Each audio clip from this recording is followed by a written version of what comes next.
I have eyes for you to give you dirty looks. I have words that do not come from children. Welcome to a new edition of the Neon Jazz interview series with big band leader Ian Charleton. We talked to him about quite a bit in mid-March, like his latest 2021 CD, A Fresh Perspective, A Long Life in Jazz, and COVID. He has been writing for big bands since he was 15 years old, and his influences range from the traditional, like Count Basie, to more contemporary tastes like Maria Schneider. His passion is the big band, and his story is a great one. Enjoy. Hey, good to talk to you. Thanks for taking a minute out. Oh, absolutely. I'm happy to do it. This is going to be fun. Absolutely. Let's talk about A Fresh Perspective here. And first and foremost, it's coming out during a pandemic. What are your thoughts on the timing of this? How have you felt about that?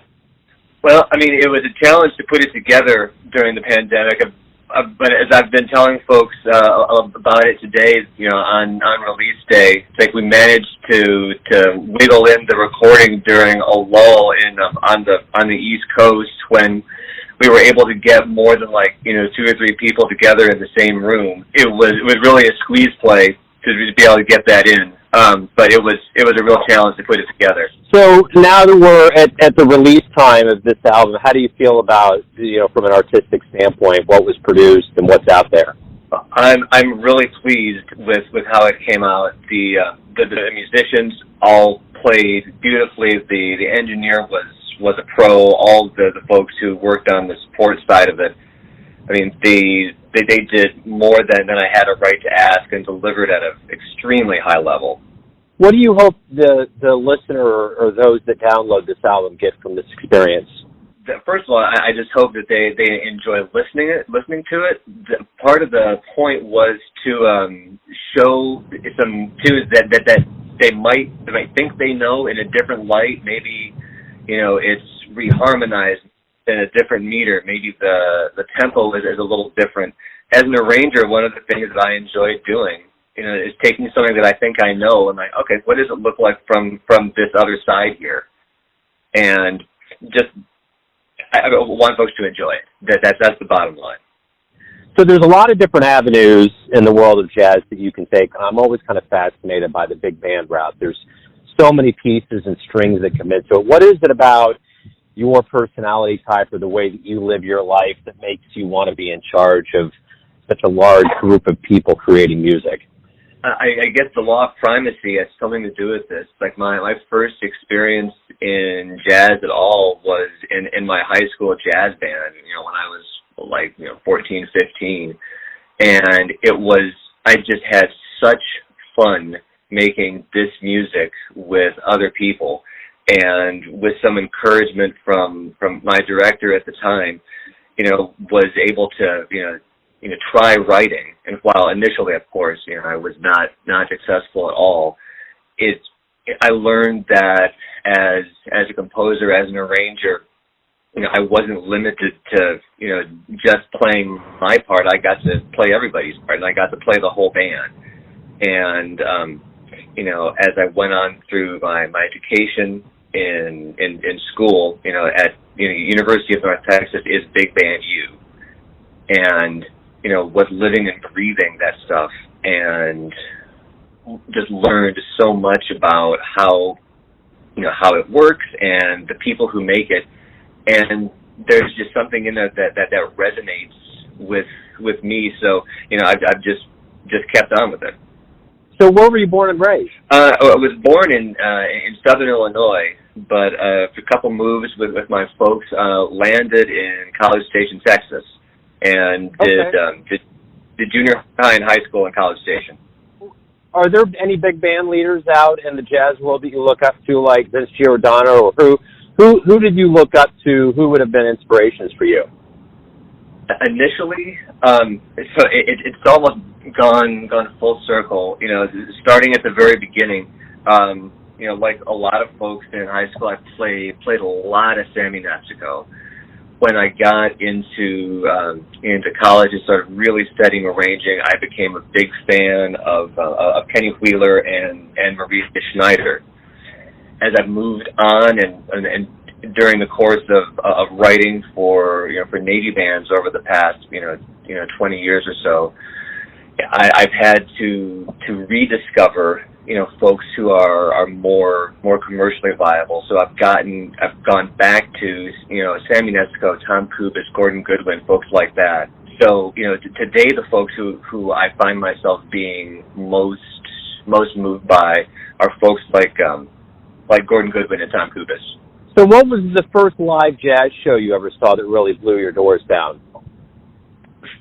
Let's see. Probably it would have been. I can almost give you a date. It was that profound. It would have been about January of 1993. My folks took me to see the Maynard Ferguson band down in Houston. So you had folks like Chip McNeil in the band, and our seats were in the balcony right over the stage, so I could look down into Chip's book. And I had never heard music that energetic or that precisely played live, and just absolutely wrecked my world. What about mentors? Is there anybody that gave you advice that really resonates with you right now that was huge in your development? Paris Rutherford. He was my professor when I was did the undergrad part of arranging at North Texas, and when I did the graduate arranging program, he was very patient with me and was able to balance both, teaching me the technical skills that I needed just to be able to put ideas on paper, and to be able to, but also how to look at things in a conceptual way instead of just right or wrong notes. What is it that you want to accomplish? What do you want it to feel like? And how to do it fast. Those are huge lessons. So why do you love jazz? Oh man, that's a great question. There's so much just about the human experience that I think gets wrapped up in jazz. I think that while European art music tends to show us, the aesthetic of that tends to show us what life could be, what life should be, jazz deals in the real. It deals with how we are now, and the imperfections sometimes become what is beautiful about it, not necessarily a flaw, but proof of its authenticity. And jazz, simultaneously, you've got to work together as a group or it turns into chaos, but there's also a lot of room for individual expression. And that mix and balance I find very appealing. So as a creator and arranger of music, what do you look forward to every day you wake up with that possibility of being involved with music? Oh, what's new? And sometimes it's fun just to sit down at the piano and it's like, okay, instead of asking, instead of asking, can I, ask, what if I? And just, seeing what's out there, what happens if,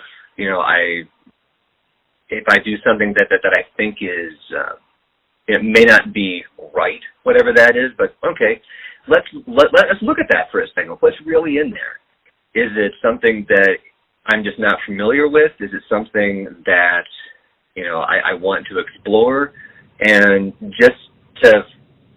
there's always something new to be heard and learned. And if you think you're a finished musician, you're absolutely right. You're finished. We've obviously gone through a pretty extraordinary year on planet Earth. Everyone's gone through just so many levels of disorientation and reorganization and the unknown. How have you handled this pandemic? How has this, affected you professionally, and how have you dealt with it?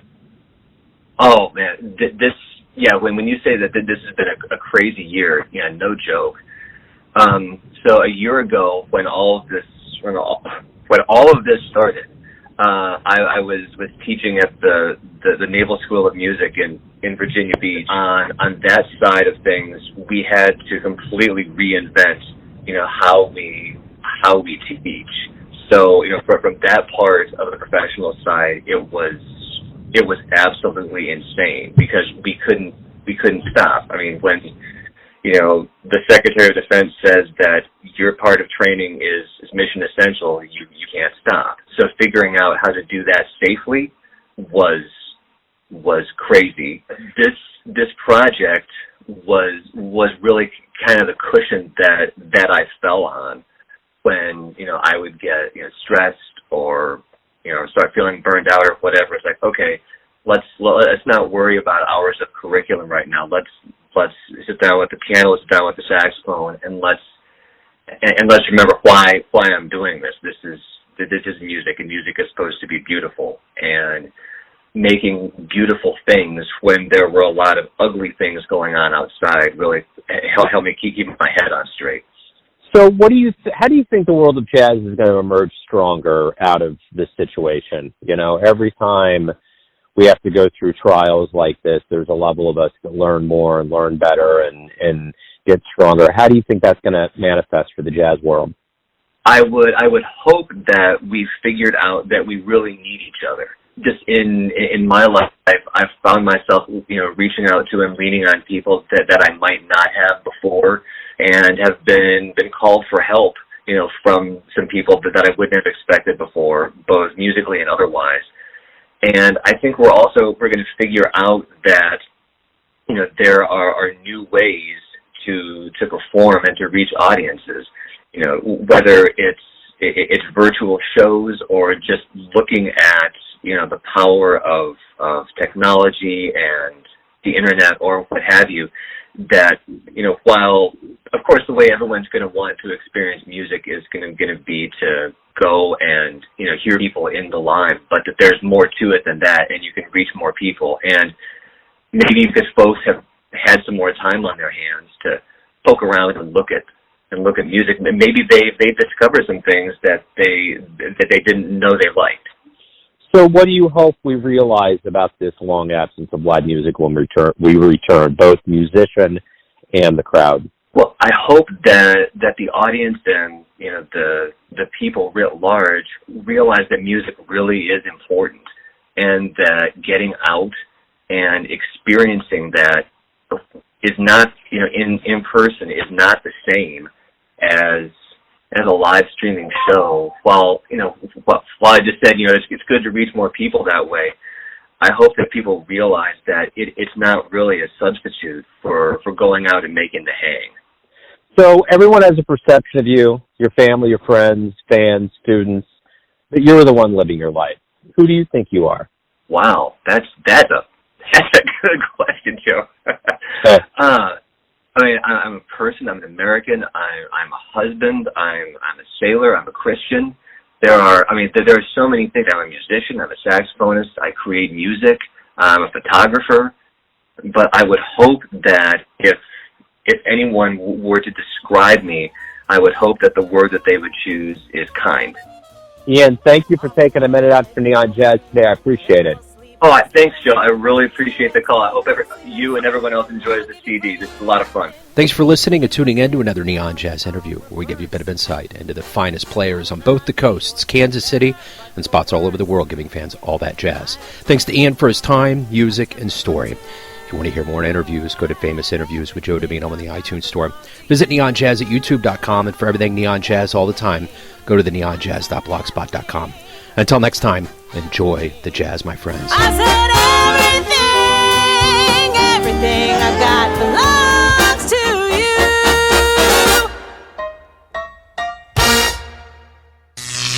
you. Neon Jazz.